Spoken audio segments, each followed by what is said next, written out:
February 1978. 5 friends vanish after a college basketball game.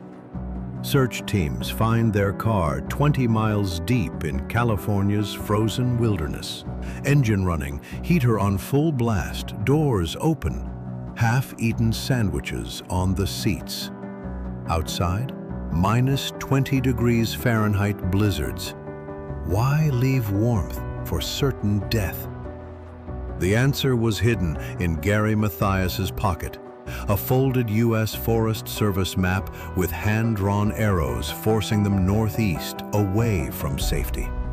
Enhanced 2024 scans show the ink matched a ranger fired for stalking hikers. But the real horror? Footprints prove they split up at a cabin they'd visited before, with fresh food inside. Instead, Ted Weir sat alone in an empty guard shack for 9 weeks, starving beside canned goods he never opened. Autopsies revealed no drugs or mental illness, just pure, inexplicable terror.